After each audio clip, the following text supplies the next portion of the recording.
and today we are going to be talking about Hashimoto's.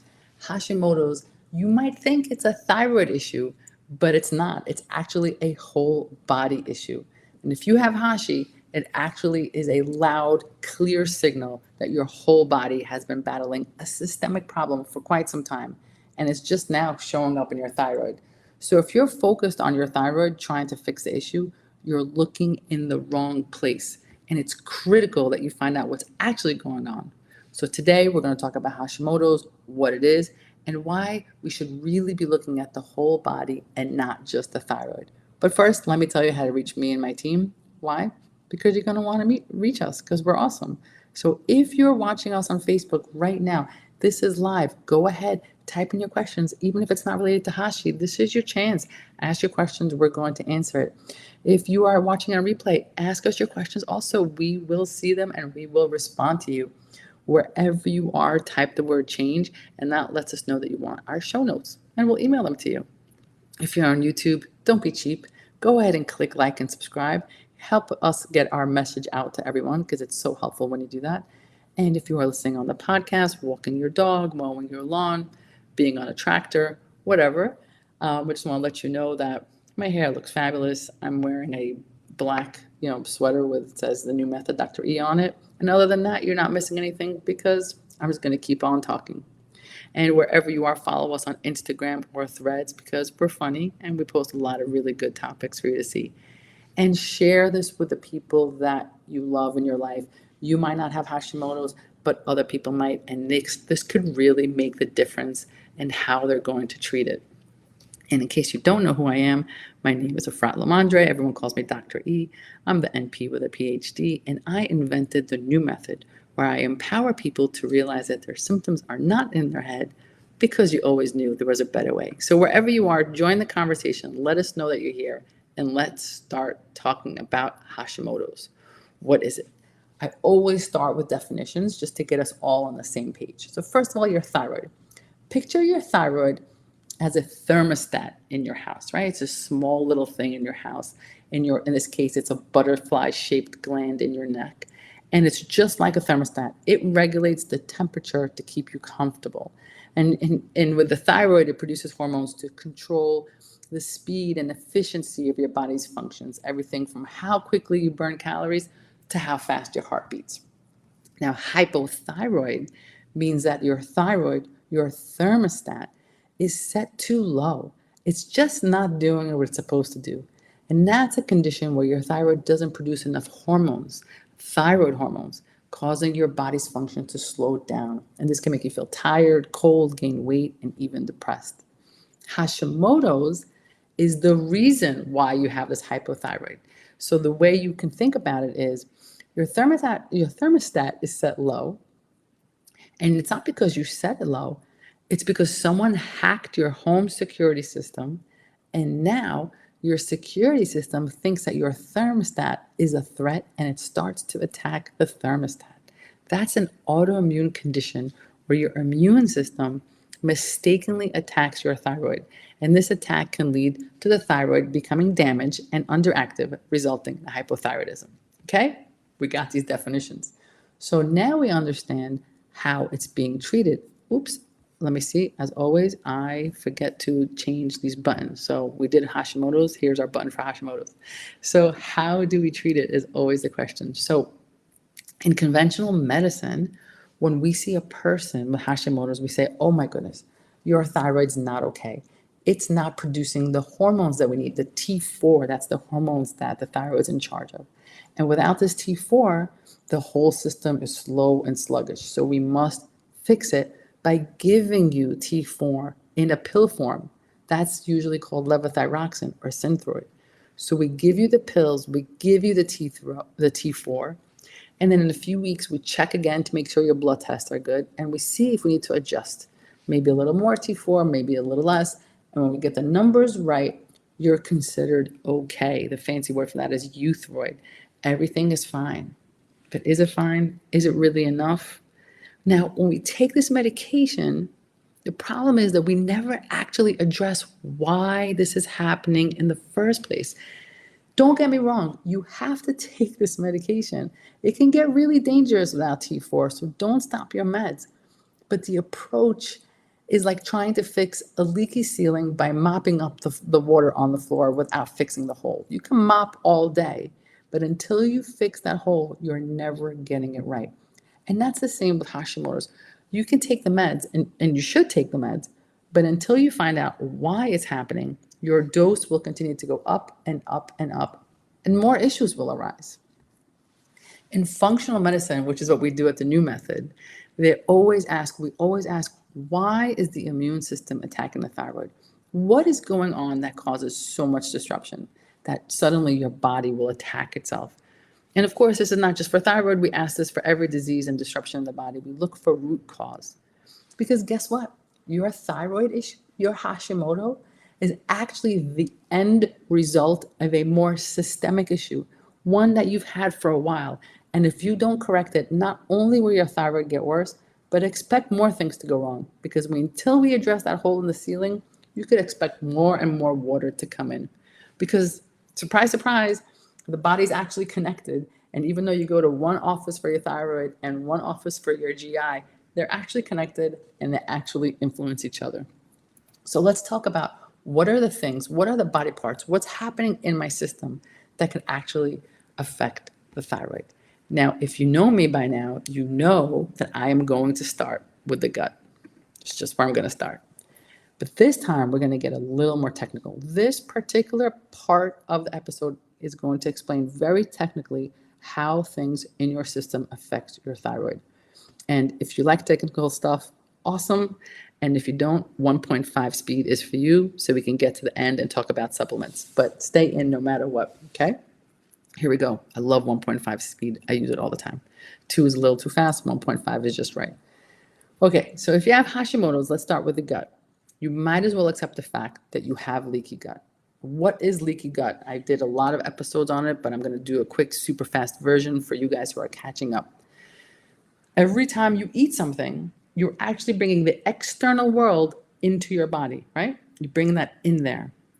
And that could get really dangerous because along with that sandwich comes a whole bunch of bacteria and other things, right? So you have this gut lining, and this lining is supposed to be a barrier between that outside world and the rest of your system. It's supposed to keep the bad stuff out of your blood system. And if it's this bad stuff, you poop it out or you urine it out, and that's how it's supposed to work, and only let the good stuff in. But people with a leaky gut, something happened at some point in your life. It could have been a virus, a trauma, a fall, a concussion, something that shook up your belly, causing that lining to be permeable or leaky. And now, instead of having this great gut barrier, you now have leaky gut, which allows certain things to get into the system that shouldn't. One of those things is gluten. That's right, boys and girls, brothers and sisters. If you have Hashimoto's, not only do you have a leaky gut, but you also have gluten sensitivity. And I'm going to explain to you very specifically why gluten is a problem for people with Hashimoto's and thyroid issues. So to understand that, you kind of need to understand what gluten is. It's a protein. It's found in wheat and other grains. And it has 2 types of proteins in it, glutenin and gliadin. Okay, gliadin is the part that causes problems for so many people. Research suggests that people with leaky gut, there's a specific part of the gliadin molecule known as alpha gliadin, and it can get in the system. The immune system recognizes it and says, this is not supposed to be here. This is a foreign invader, and starts to produce antibodies to attack it. So you might say, okay, no big deal. So the gluten got in and the body's attacking it. What does that have to do with anything? And the big deal is that the gliadin molecule looks very similar to an enzyme in the thyroid called TPO. Now, we really need this enzyme for our thyroid to work. And every time you eat gluten, your body mounts a full attack on the gluten. But because it looks so much like the TPO, you're actually attacking your thyroid. This is something called molecular mimicry. So you think you're doing the right thing. You're having a nice whole wheat turkey sandwich. And you're like, look at me, I'm eating a nutritional whole wheat sandwich. And every bite is actually an assault on the thyroid. Imagine this over years and years and years of sandwiches and pizza and cake and cookies. Each time it's an actual assault on your thyroid. Now, for the first few years, the thyroid manages and all your tests are normal. But eventually, the thyroid loses the battle and it becomes low functioning hypothyroid. Now you can begin to see why taking the medication isn't the only answer. It's just part of the answer.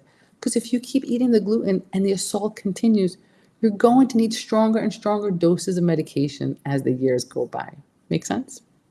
Okay, so while we're on the topic of microbiome, of gut, let's talk about microbiome. And since we're in the gut, we have to talk about the good old microbiome. And if you don't know what that is by now, I really need you to catch up because I did like 5 million episodes on it. But I'm still going to give you the Cliff Notes version. The Cliff Notes version is this. There's a world of bacteria and viruses that live in your belly. And they don't just live there. They're actually in charge of producing the things we need to stay alive. And that's true for thyroid also. Now, here's the thing. This should blow your mind if you're paying attention to thyroid, if you're in this thyroid world. I said thyroid is in charge of making T4. But in order for your body to actually use T4, it has to convert to T3. T4 converts to T3. And guess where that conversion happens, T4 to T3? In the belly. Right there, in the belly. Not only does it happen in the belly, but there's certain types of bacteria which produce the enzyme called intestinal sulfatase, whatever, that this particular enzyme helps convert this T4 into T3. And there's other bacteria that have the opposite effect, that slow down the conversion from T4 to T3. So maintaining a balance of this gut bacteria is essential for your thyroid to convert T4, T3. So when I'm talking about the microbiome and I say take a probiotic, I'm not just saying it, I don't know, just because probiotics are cool. Literally, the type of bacteria that live in your belly are going to determine whether or not your T4 converts to T3. I don't know. I think that's pretty awesome. Moving on to other things that can affect your thyroid that have nothing to do with your thyroid. Let's move on to viruses and infections. Epstein-Barr. If you've ever had mono, you have Epstein-Barr. H. pylori. It's a bacteria that's super common, causes stomach issues. If you've had, some sort of stomach bug from certain bacteria, there are bacteria and viruses that your body will appropriately create a response to. It's supposed to do that. The problem is that some of these bugs have coding that are similar to certain enzymes in our thyroid. So as your body tries to constantly fight off these infections, it is actually fighting off the thyroid. And this is the type of patient who will come into me and say, ever since I had that infection, my thyroid's been off. Ever since I had mono, ever since I was diagnosed with H. pylori. That's not a coincidence. It's a fact. It's important to pay attention to that because that could be the trigger, the cascade that started it all. Other thing that can affect your thyroid that has nothing to do with thyroid, seemingly, is stress. And I don't just mean, oh, it's stressful, when we don't feel well. I mean really specifically stress. If you have prolonged stress, like a chronic illness or something's happening in your life, that creates an overactive immune system. And of course, if you have an autoimmune issue, this overactive immune system can lead to triggering that autoimmune condition. So let me say this. If you have a genetic predisposition, right? Mom had Hashimoto's, grandma had Hashimoto's, and you're fine, and you have a stressful event, or you're under chronic stress, that could trigger your Hashimoto's. That inflammation can trigger it. And that is the patient who will say to me, ever since the divorce, I've had Hashimoto's. Ever since the death of my loved one, it's never been the same. That is not in your head. That's a real thing. Stress can do that. Another way that stress can do that is that stress triggers the release of cortisol. And cortisol and thyroid are linked. And when there's an imbalance in cortisol, it interferes with thyroid. Specifically, if your cortisol is high in a stressful event, it will actually reduce the conversion of T4 to T3, which contributes to hypothyroid symptoms. So when I say stress affects your thyroid, I mean chemically it affects your thyroid. No joke. Moving on to more things that affect our thyroid that have nothing to do with our thyroid, but everything to do with our thyroid, toxins. Toxins like heavy metals, and that's like a whole episode in itself, but it can cause havoc to the immune system. They're endocrine disruptors. That means they interfere with the endocrine system. The endocrine is the body's glands that produce hormones, like the thyroid gland. So you're exposed to these metals, and they disrupt the hormone production. For example, mercury messes with an enzyme called thyroid peroxidase. Cadmium and lead can push out calcium and zinc, which are minerals that you need for your thyroid. The point is, these toxins get into your system and disrupt the way your thyroid hormone is made. So you can have a thyroid problem, but in reality, you have a heavy metal problem. Okay, I know it was super technical, and I hope by now that you're seeing that by the time you go to your PCP and that blood test shows that your thyroid is off, you've actually had a whole different underlying problem for years way before the thyroid issue. Either your gut is off, or you're dealing with an infection or a toxin. Your abnormal low functioning thyroid is actually a check engine light that something is up with your system. And until you check under the hood, you're not really addressing the right issue. I hope that's clear by now. Let's do a quick talk about supplements, because everybody wants to know what supplements are good for thyroid. Of course, let me put this on as I skipped 400 different things as usual. Okay, so let's talk about some basics. There are some basics that almost everyone needs if they're dealing with Hashimoto's.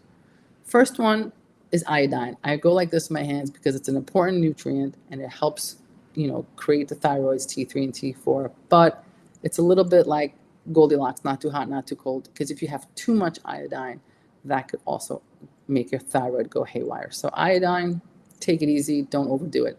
Selenium. Selenium is like the bodyguard for your thyroid. It protects your thyroid, helps make hormones, helps convert. You got to take some selenium.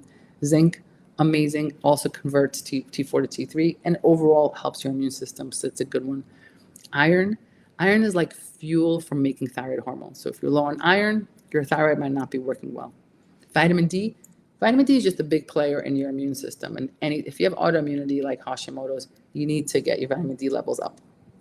B12, people with Hashi tend not to have enough B12, which makes them feel more tired and more foggy. Get your B12 game on. Omega-3 fatty acids, not specifically for Hashimoto's, but anyone with inflammation. People with Hashimoto's have inflammation. It's like a fire extinguisher for inflammation. For those of you who have gut health issues, now you understand the importance of probiotics. A good quality probiotics is going to make a significant difference in your thyroid. And if you're super stressed, consider ashwagandha because it could really help with that support level. And if you are dealing with any type of viruses, consider antiviral support. Lysine is an essential amino acid that has been shown to reduce and slow down viruses, including the herpes family, which Epstein-Barr belongs to. So quick recap. Yes, Hashimoto's affects your thyroid, but it's much more. Hold on, where's my recap button? I love to press my recap button. Where are you? For those of you who don't know, if you go on your iPhone and you get an emoji for recap, my face shows up. You might want to check it out. Okay, so not emoji. What are the GIFs? Whichever one it is, my face is there. Okay, so recap. Yes, Hashimoto's affects your thyroid, but it's much more than a thyroid problem. It's a whole body issue that requires a comprehensive, systemic approach. Whether you work with me and my team or another provider, it's crucial to get to the root cause of your thyroid issue, address the root cause, and move towards not just replacing your thyroid hormones with a pill, but optimizing your health. And if you want to know how to reach me and my team, it's the new method everywhere on Instagram, Facebook, Threads, you name it, we're there. Send us a message. And the reason that you're here today and the reason that you're listening to me is because you always knew there was a better way. I hope this episode helped you, and I will see you guys next week.